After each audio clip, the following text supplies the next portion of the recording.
Onions, hands, and Tootsie Pops. This is actually a good representation of this album, for those of you who haven't heard it yet. So if you like any of those things, you're in good hands. come with us.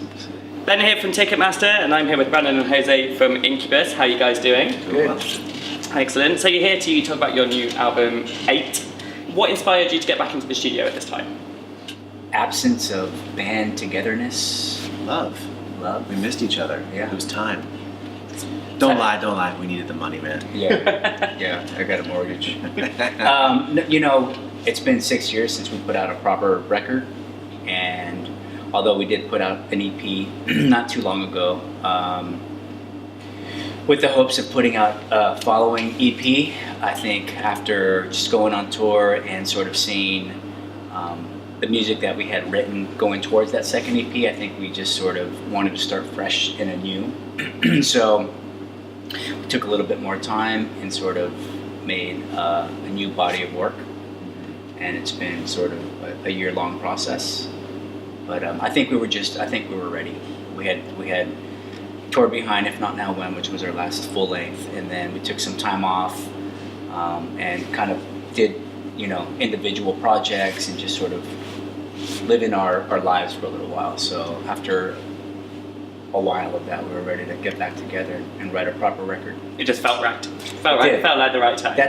We kind of follow that instinct each time we write a record, and it was, I think we were all sort of coming to that place. Okay. And did the creative process change? Was it different this time around to how you sort of approached records before? A little bit different. For a number of reasons. We have never taken this amount of time to make a record. We've never given ourselves a proper year to do. So we actually didn't have a timeline. We didn't have a deadline that we set for ourselves. We just knew that when it was done, it was done. So that was unusual for us, which was kind of nice to give it as much space as it needed. And then we also changed the process a little bit in that Michael and I got together for the first handful of months in the process of making this record and isolated ourselves a little bit. And it was just him and I in a room together with guitar, piano, and raw voice, not even amplification. And so that's how we started the process for the first, like I said, handful of months. And then once we had the kind of rough framework or architecture of a grouping of songs, then we all got together in a room as a band and we started to decorate that house, so to speak. So the album had a number of stages that we allowed it to have. Did that sort of change the way the overall sound emerged? I mean, did that change the outcome of the record? I suppose. I think that it did, and exactly how it changed it, I'm not sure. I just know that going into it, we allowed ourselves the opportunity to break out of our norms with writing music. One of the amazing things about art in general, music, I think we all consider music art, but there's no one correct way of doing things. As long as the process is challenging and fascinating and you're doing it for the right reasons, I think that anything goes. It's kind of what's amazing about it. I think it's definitely helped if you strip the song away and you have just the bones, which would be the vocal, the lyric, melody, and a guitar line. It sounds great. Where not always necessarily when you create a song and then you strip it down doesn't sound good. So I think starting from that baseline and sort of making that foundation, as Brandon was saying, of that house, starting from that point and really building on it thoughtfully on top, it just made for, I think, better music, better songs. Yeah. So I think it's the bones are much stronger. Yeah. It gives it the opportunity to have maybe a more fruitful life when it has a good, strong foundation. Yeah. Because you hear about a lot of bands that talk about sort of the slower process, kind of losing focus, that sort of thing. That there wasn't a danger of that sort of taking that year to make the record. We never lost focus. We were highly, highly focused the entire time. We've been using the visual of it's kind of a funny visual, but like an onion. There was a full onion, and this process has just been peeling away layers. And just when we thought we got to the center of it, there was another layer that was going to be unearthed, and that was unearthed in the last 2 weeks of the process by our friend Skrillex, who came in and mixed the record and sort of co-produced a couple of tracks late in the game. So it was an unexpected surprise, and one that I'm really happy happened, because we would not have seen that last layer had he not come in with those objective eyes and gotten in there with us. It was a big damn onion. It was a giant. But you found the middle eventually. Is there? Many layers. Or maybe we should say it's a Tootsie Pop that we kept licking until many licks. Yeah. Yeah. So you mentioned Skrillex. Sort of when you announced that news, people had this preconception of how the Sure. album would sound, Sure. and I guess it doesn't sound the way I guess people would have expected it to sound after hearing about that association. Right. Was that sort of a deliberate play that you did, or was it just because you had that relationship with Skrillex? There was no deliberate play really in trying to make people think it was going to be like an Incubus dubstep record.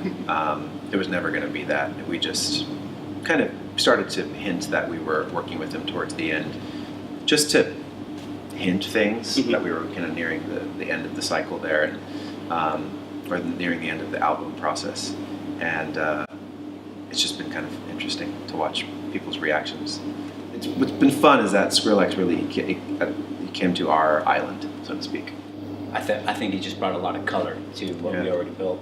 We were already the handsome hand model. He just came in and did a little Photoshop to Yeah, out some of the lines. maybe added a little wrist to it too. Add some muscle in Photoshop to It was a good collaboration. So onions and hands, we've got so far. Yeah. Tootsie Pops. Onions, hands, and Tootsie Pops. This is actually a good representation of this album, for those of you who haven't heard it yet. So if you like any of those things, You're in good hands. come with us. You've mentioned your producer a lot as well in sort of driving you forward. How sort of did you work differently with him than you have with previous producers? It was the first time we'd worked with Dave Sardi. Known him a long time, but we'd worked with him. We hadn't worked with him before this, and so I didn't know how that was going to go. He was more critical of us as a band, but also of me as a singer and a lyricist than any producer has been thus far, and I appreciate that very, very deeply.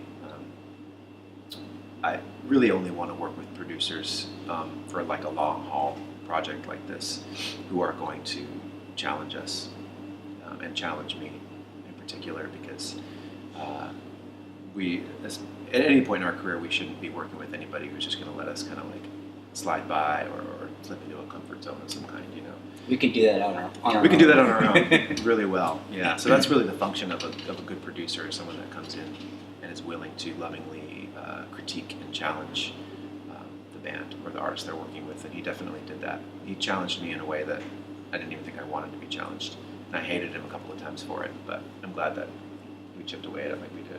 I was going to say, was there ever a moment of like animosity in that? Ever sort of? For sure, yeah. Because I mean, you bring so much of yourself, and as you know, we all have an ego to contend with, and so you bring so much of that, and heart and mind and intention into this process of writing songs and stuff. And so when you think that you've given your best, and someone's saying they're like, "That wasn't your best. Can you please go home and rewrite it?"